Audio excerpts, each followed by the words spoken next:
General Qayyum साहब, मार्का हक, फिर पाकिस्तान की सऊदी अरब के साथ डिफेंस पैक्ट, और अब ईरान और अमेरिका वाले तनाज़े के अंदर पाकिस्तान का मीडिएशन का रोल, आपका इसके ऊपर तजिया?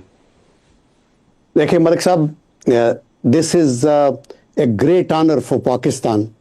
पहला तो ये आपने कहा मार्के हक की बात की, उसके ऊपर मैं ये कहूँगा कि जब से पाकिस्तान और हिंदुस्तान सेपरेट हुए और पाकिस्तान की तख्लीक हुई तो इंडिया को पहला सेटबैक 1962 में चाइनीज़ के हाथों हुआ।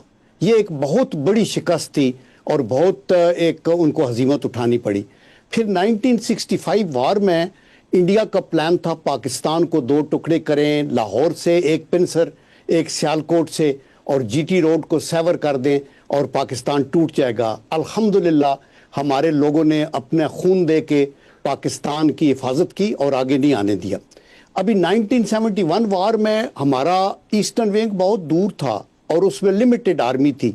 इन्होंने उस मौके की तलाश में इंटरनेशनल लॉ को वायलेट करते हुए वन साइडेड एक अफेयर था ये ईस्ट पे।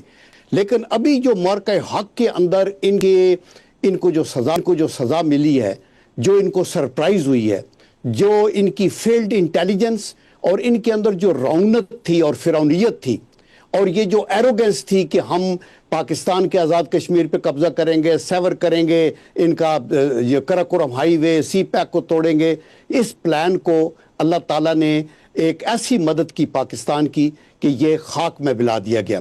तो यहाँ एक पाकिस्तान की आर्म्ड फोर्सेस का इमेज अल्हम्दुलिल्लाह दुनिया के अंदर एक उभर के सामने आया, चूंकि ये रियलिटी थी। ये फॉल्स प्रोपेगेंडा जो पाकिस्तान के खिलाफ होता रहा, टेररिस्ट हैं, डिफॉल्ट होने वाले हैं, पॉलिटिकली ये हो जाएगा, टेररिज्म साथ शुरू किया हुआ था। तो अल्लाह ने करम किया, हमें FATF में इंडिया डंके की चोट पे कह रहा था कि हमने रखवाया हुआ है, लेकिन आज साबित हो गया कि पाकिस्तान एक पीस लविंग फौज है। दूसरा मसला था डिप्लोमेसी का जो आपने हाईलाइट किया। ये जो अमेरिका की और ईरान की जंग थी, इसके अंदर एक तो जो अमेरिका की है ना डोमिनेंस इन मिलिट्री, वो एक तो एक्सपोज हुई है अपने तौर के ऊपर। ये भी रॉन्ग कैलकुलेशन थी, ये भी इनकी इंटेलिजेंस फॉल्टी थी। दे थॉट कि ये एक तरन वाला है और हम रातों रात इनको ख़त्म करेंगे, दो रातें चलेंगे। ये उसके अंदर जो पाकिस्तान को रोल मिला है डिप्लोमेसी का, ये अगेन यूनिक है। मलिक साहब, मैं सोचता हूँ कि यूनाइटेड नेशन में कोई 195 ममालिक हैं रफली, लेकिन खुदा के करम से ये वाहिद पाकिस्तान का मुल्क है जिसके ऊपर ट्रस्ट किया है दो बड़े और राइवल आपस के अंदर, ईरान, और वो आपस में हाथ में लाने को तैयार नहीं थे। ये अल्लाह का ये करम है कि पाकिस्तान की वजह से ये एक टेबल पे बैठ के हाईएस्ट लेवल के ऊपर इन्होंने बातचीत की है, उस पर प्रोग्रेस हो रही है, सीज फायर हुआ है, आगे बातें चल रही हैं। उन्होंने जो जहाज शिप इनके लिए थे वो वापस किए हैं, क्रू को वापस किया है, और दोनों तरफ एक है एफर्ट के जंगों से मसाइल हल नहीं होते, हमें सीज फायर करना पड़ेगा। लेकिन चूंकि इन्होंने अपने मुल्कों में ऐसी हाइप क्रिएट की हुई है जिसको ठंडा करने के लिए ये जरूरी है कि इन्होंने अपने अपने मुल्क में ये कहना है कि हम जीत गए हैं। एक्चुअली जीत ईरान की हुई है। वो कहा जाता है ना कि एक स्ट्रांग टीम और एक वीक टीम में लड़ाई हो, वीक टीम अगर हारी नहीं तो जीत गई है, और स्ट्रांग टीम अगर जीती नहीं तो हार गई है। लेकिन अल्हम्दुलिल्लाह पाकिस्तान की लीडरशिप, पॉलिटिको मिलिट्री, और आपने पता है फील्ड मार्शल आसिम मुनीर साहब का एक अपना रोल है, शहबाज शरीफ साहब का है, साकडार, इन्होंने एक अपनी पजीराई, ये एक उनके लिए एजाज तो जरूर है, लेकिन उससे भी ज्यादा ये एजाज पाकिस्तान के लिए है। और इंशाअल्लाह ये जो डिप्लोमेटिक कैपिटल हमने हासिल किया है और एक्सपैंड करेंगे और पाकिस्तान की इकोनॉमिक प्रॉस्पेरिटी के लिए हम इसको इस्तेमाल करेंगे। ये बेस्ट मौका है।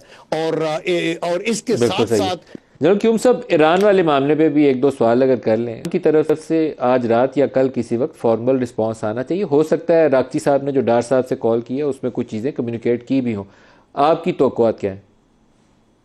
या मैं ये समझता हूँ कि चूंकि दोनों ममालिक को जंग तो सूट नहीं करती और ना ही जंग ये बहुत प्रोलॉन्ग हो सकती है, चूंकि इसमें स्टेट ऑफ हार्मूज अगर इन्वॉल्व है तो ये सप्लाई लेन्स को काटने की बात है।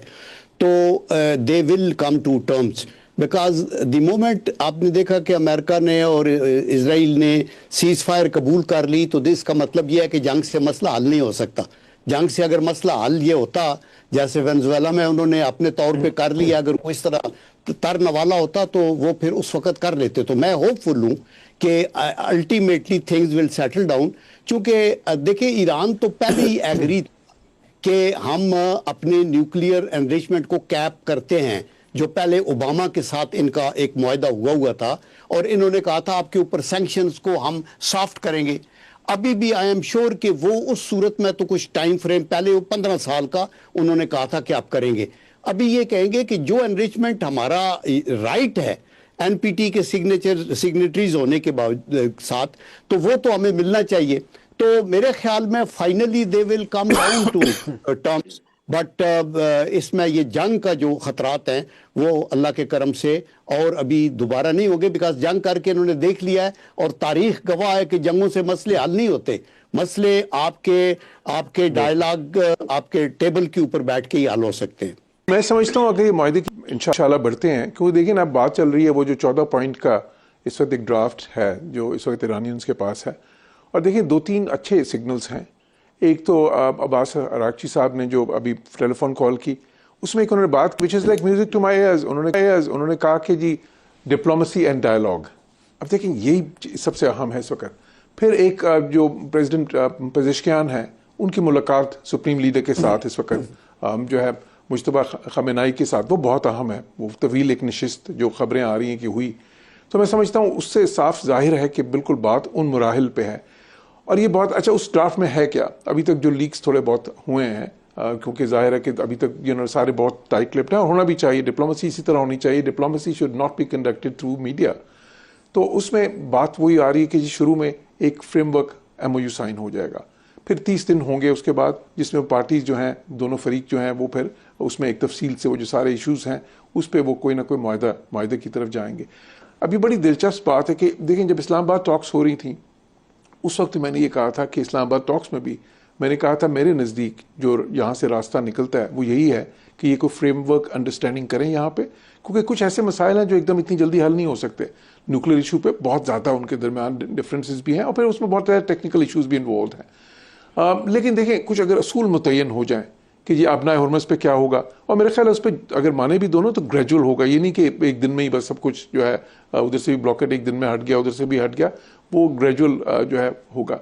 दूसरी तरफ जो अगर न्यूक्लियर पे बात होगी, सस्पेंशन मेरा ख्याल है कि अमेरिकन की जो है ना वो एक किस्म की रेड लाइन है, और अब तो बात ये भी हो रही है कि शायद 10 साल बल्कि 12 साल तक की बात हो रही है।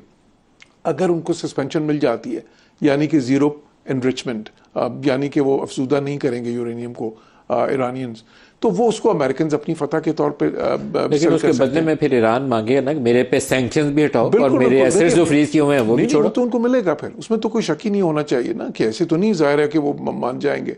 उसके बदले में ये बिल्कुल उनको मिलेगा और वो उनका हक भी है। फिर वो सैंक्शंस लिफ्ट भी होंगी, वो भी एक ग्रेजुअल फिर एक प्रोसेस होगा। इंटरनेशनल सैंक्शन 79 से ईरान के ऊपर लगेंगे, 79 से बिल्कुल।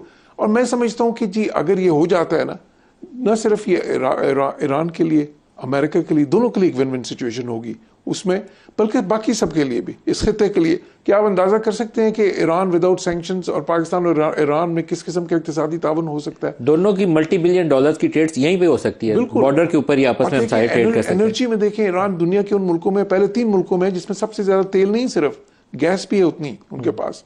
तो अब वो हमारा ईरान पाकिस्तान गैस पाइपलाइन का मंसूबा, वो जो साउथ पारस गैस फील्ड है, वो वही फील्ड है जहां से कतर दुनिया में सबसे ज्यादा बिल्कुल गैस दुनिया का सबसे बड़ा सेम फील्ड है, सेम गैस फील्ड है, शेयर करते हैं। बिल्कुल आपने सही कहा। तो मैं समझता हूँ कि इस वक्त दोनों साइड्स को, और देखिए मैं पहले भी ये बात की थी कि ये मसाइल में एक जो है ना उसका पहलू ये भी होता है कि जी वहाँ पे इस वक्त ठीक है क्योंकि IRGC ने इतना ज़्यादा ये जंग सारी उन्होंने लड़ी है और उनका फिर इन्फ्लुएंस उसी हिसाब से बढ़ता है। जो आज मुश्तबा साहब की मीटिंग है पेजेश्कियान से, तो उसमें एक पहलू ये भी है कि अमेरिका की तरफ से बार बार आता था कि कमांड किसके पास है, कौन कंट्रोल कर रहा है। तो मुश्तबा की मीटिंग से वो डायरेक्शन सेट हो जाएगी। बिल्कुल, वो बहुत अहम है। बिकॉज देखिए पेजेश्कियान वैसे भी वो मॉडरेट्स को रिप्रेजेंट करते हैं, वहाँ पे प्रैग्मेटिस्ट को रिप्रेजेंट करते हैं, और इससे पहले भी हुआ है। देखिए अली खमेनाई साहब की ज़िंदगी में भी एक मौका था कि वो बिल्कुल तैयार नहीं थे इस पर नेगोशिएट करने के लिए, जब अमेरिका ने एक लेटर लिख दिया था प्रेसिडेंट ट्रंप ने अल्टीमेटम का, लेकिन पेजेश्कियान ने मनवा लिया था। तो वो उस वक्त भी उनके नुक्ता नज़र में थोड़ा सा एक डिफरेंट पर्सपेक्टिव था और होता है। देखें ये जो वो उनका सिस्टम कोई बिल्कुल ऑटोक्रेसी तो नहीं है ना, उसमें तो होगा, लेकिन अगर प्रैग्मेटिस्ट प्रिवेल करते हैं तो मैं समझता हूं कि ये ईरान की फतह होगी और ईरान को जो डील अभी मिल सकता है वो डील जो है ना, क्योंकि देखें उन्होंने रिटेलिएशन तो सर दोनों को, तेहरान को भी और वॉशिंगटन को भी जो डील अभी मिल सकती है वो 1 महीने के बाद नहीं मिलेगी। और इसके बाद बेस्ट टाइम। और अगर ये मिस किया दोनों ने तो फिर जो मिसकैलकुलेशन का रास्ता है ना वो कोई अच्छा रास्ता नहीं, दोनों के लिए कॉस्टली होगा। उसमें दोनों के लिए बहुत ज्यादा कॉस्टली भी है और बहुत नुकसान भी।